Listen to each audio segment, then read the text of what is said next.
নমস্কার বন্ধুরা, আশা করি সবাই ভালো আছেন।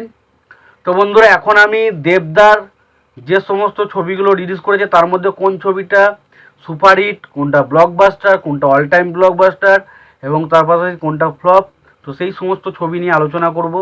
তো আশা করব ভিডিওটা খুবই ইন্টারেস্টিং হবে। ভিডিওটাকে আপনারা শেষ পর্যন্ত দেখতে থাকবেন এবং চ্যানেলটা যদি নতুন হয়ে থাকেন অবশ্যই আপনারা চ্যানেলটা সাবস্ক্রাইব করে নিয়ে পাশে বেল আইকনটা অবশ্যই প্রেস করে দেবেন। তো প্রথমেই আসি, প্রথম যে ছবিটার কথা বলবো সেটা হচ্ছে 2006 সালে রিলিজ করেছিল অগ্নিশপথ। তো প্রথম হচ্ছে দেবদার প্রথম ছবি হচ্ছে অগ্নিশপথ, যেটা 2006 সালে রিলিজ করেছিল এবং ছবিটা বক্স অফিসে ফ্লপ হয়েছিল। তারপরে দু নম্বরে যে ছবিটা রয়েছে দেবদার, সেটার নাম হচ্ছে আই লাভ ইউ, যেটা রিলিজ করেছে 2007 সালে এবং ছবিটা বক্স অফিসে ব্লকবাস্টার হয়। 3 নম্বরে যে ছবিটা রয়েছে সেটার নাম হচ্ছে প্রেমের কাহিনী, যেটা 2008 সালে রিলিজ করে, ছবিটা বক্স অফিস থেকে সুপারহিট ট্যাগ পায়। নাম্বার 4-এ রয়েছে মন মানে না, যেটা 2008 সালে রিলিজ করে এবং ছবিটা বক্স অফিস থেকে সুপারহিট ট্যাগ পায়। নাম্বার 5-এ যে ছবিটা রয়েছে সেটা 2009 সালে দেবদার 3টে ছবি রিলিজ করেছিল। একটা হচ্ছে চ্যালেঞ্জ, একটা হচ্ছে পরাঞ্জয় জ্বলিয়ারে, একটা হচ্ছে দুজনে।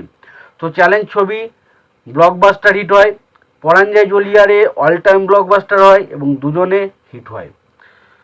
2010 সালে দেবদার 3টে ছবি রিলিজ করে, 2010 সালে দেবদার 4টে ছবি রিলিজ করে। একটা হচ্ছে বলো না তুমি আমার, একটা হচ্ছে লে ছক্কা, একটা হচ্ছে দুই পৃথিবী, আর একটা হচ্ছে সেদিন দেখা হয়েছিল। এই 4টে ছবি রিলিজ করে। তার মধ্যে বলো না তুমি আমার ছবিটা বক্স অফিসে হিট ট্যাগ পায়, লে ছক্কা ছবিটা বক্স অফিসে হিট ট্যাগ পায়, দুই পৃথিবী ছবিটা বক্স অফিসে সুপারহিট হয় এবং সেদিন দেখা হয়েছিল ছবিটাও বক্স অফিসে সুপারহিট হয়। এরপর 2011 সালে দুটো ছবি রিলিজ করে, একটা হচ্ছে পাগলু আর একটা হচ্ছে রোমিও। তো পাগলু ছবিটা 2011 সালে ব্লকবাস্টার ট্যাগ পায় এবং 2011 সালে রোমিও ছবিটা এভারেজ ট্যাগ পায়। এবং 2012 সালে দেবদার 3টে ছবি আসে, একটা হচ্ছে খোকাবাবু, একটা হচ্ছে পাগলু 2 আর একটা হচ্ছে চ্যালেঞ্জ 2। তো খোকাবাবু ছবিটা বক্স অফিসে সুপারহিট ট্যাগ পায়, পাগলু 2 ছবিটা বক্স অফিসে হিট ট্যাগ পায় এবং চ্যালেঞ্জ 2 ছবিটা বক্স অফিসে সুপারহিট ট্যাগ পায়। তারপরে 2013 সালে 3টে ছবি আসে, একটা হচ্ছে খোঁকা 420, একটা হচ্ছে রংবাজ আর একটা হচ্ছে চাঁদের পাহাড়। তো খোঁকা 420 2013 সালে সুপারহিট হয়, রংবাজ ছবিটা ব্লকবাস্টার হয় এবং চাঁদের পাহাড় অল টাইম ব্লকবাস্টার হয়। এবার আসি 2014 সালে দেবদার ছবি রিলিজ করে 3টে, একটা হচ্ছে বিন্দাস, একটা হচ্ছে বুনোহাস আর একটা হচ্ছে যোদ্ধা। তো বিন্দাস ছবিটা বক্স অফিসে এভারেজ ট্যাগ পায়, বুনোহাস ছবিটা বক্স অফিসে ফ্লপ হয় এবং যোদ্ধা ছবিটাও বক্স অফিসে ফ্লপ হয়। 2015 সালে দেবরাজ ছবি রিলিজ করে 3টে, একটা হচ্ছে হিরোগিরি, একটা হচ্ছে শুধু তোমারই জন্য, একটা হচ্ছে আরসি নগর। তো হিরোগিরি ছবিটা 2015 সালে বক্স অফিসে হিট ট্যাগ পায়। 2015 সালে বাকি যে দুটো ছবি ছিল, একটা হচ্ছে শুধু তোমারই জন্য, সেটা বক্স অফিসে সুপার হিট হয় এবং আরসি নগর ছবিটা বক্স অফিসে এভারেজ ট্যাগ পায়। 2016 সালে দেবদার ছবি রিলিজ করে 3টে, একটা হচ্ছে কেলোর কীর্তি, একটা হচ্ছে লাভ এক্সপ্রেস, একটা হচ্ছে জুলফিকার। তো কেলোর কীর্তি ছবিটা বক্স অফিসে হিট ট্যাগ পায়, লাভ এক্সপ্রেস ছবিটা এভারেজ হয় এবং জুলফিকার ছবিটা বক্স অফিসে সুপার হিট হয়। এবং 2017 সালে দেবদার ছবি রিলিজ করে 3টে, একটা হচ্ছে চ্যাম্প, একটা হচ্ছে ককপিট আর একটা হচ্ছে আমাজন অভিযান। তো চ্যাম্প ছবিটা 2017 সালে সুপার হিট হয়, ককপিট ছবিটা বক্স অফিসে এভারেজ কালেকশন করে এবং অ্যামাজন অভিযান ছবিটা বক্স অফিসে অল টাইম ব্লকবাস্টার হিট হয়।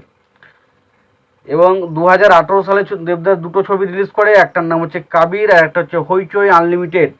তো কাবির ছবিটা 2018 সালে রিলিজ করে, ছবিটা বক্স অফিসে ফ্লপ হয় এবং হইচই আনলিমিটেড ছবিটা বক্স অফিসে হিট ট্যাগ পায়। 2019 সালে দেবদার 3টে ছবি আসে, একটা হচ্ছে কিডন্যাপ, একটা হচ্ছে পাসওয়ার্ড, একটা হচ্ছে সাঁঝবাতি। তো কিডন্যাপ ছবিটা বক্স অফিসে ফ্লপ হয়, পাসওয়ার্ড ছবিটাও বক্স অফিসে ফ্লপ হয় এবং সাঁঝবাতি ছবিটা বক্স অফিসে সুপারহিট ট্যাগ পায়। 2020 সালে তার কোনো ছবি আসে না, 2021 সালে তার ছবি আসে দুটো, একটা হচ্ছে গোলন্দাজ আর একটা হচ্ছে টনিক। তো গোলন্দাজ ছবিটা বক্স অফিসে ব্লকবাস্টার ট্যাগ পায় এবং টনিক ছবিটা অল টাইম ব্লকবাস্টার হিট হয়। এবং 2022 সালে তার ছবি আসে 3টে, একটা হচ্ছে কিসমিস, একটা হচ্ছে কাছের মানুষ আর একটা হচ্ছে প্রজাপতি। এবং কিসমিস ছবিটা সুপারহিট ট্যাগ পায়, কাছের মানুষ ছবিটা বক্স অফিসে হিট ট্যাগ পায় এবং প্রজাপতি ছবিটা বক্স অফিসে অল টাইম ব্লকবাস্টার হয়। এবং তারপর 2022 সালে তার ছবি রিলিজ করে, 2023-এ রিলিজ করে ব্যোমকেশ দুর্গ রহস্য, বাঘা যতীন এবং প্রধান। 2023-এ তার 3টে ছবি রিলিজ করে, তার মধ্যে ব্যোমকেশ দুর্গ রহস্য ছবিটা বক্স অফিসে এভারেজ পারফরমেন্স করেন, বাঘা যতীন ছবিটা বক্স অফিসে হিট ট্যাগ পায় এবং প্রধান ছবিটা বক্স অফিসে সুপারহিট হয়। এবং বাকি তার আপকামিং সিনেমা রয়েছে খাদান এবং টেক্কা। তো দেখা যাক এই দুটো ছবি 2024-এ কেমন পারফরমেন্স করে। তো এই ছিল মোটামুটি দেবদার অল মুভির box office collection report, box অফিসে কোনটা কি ট্যাগ পেয়েছে সেই বিষয়ে জানালাম। এই বিষয়ে তোমাদের কি মতামত তোমরা অবশ্যই জানিয়ে দিও। আর সবশেষে একটাই কথা বলবো, যদি ভিডিওটি পছন্দ হয় অবশ্যই লাইক কমেন্ট শেয়ার করে দিও। চ্যানেলটা নতুন হয়ে থাকলে অবশ্যই চ্যানেল সাবস্ক্রাইব করে নিয়ে পাশে বেল আইকনটা অবশ্যই প্রেস করে দিও। ভালো থেকো, সুস্থ থেকো, দেখা হচ্ছে পরের ভিডিওতে।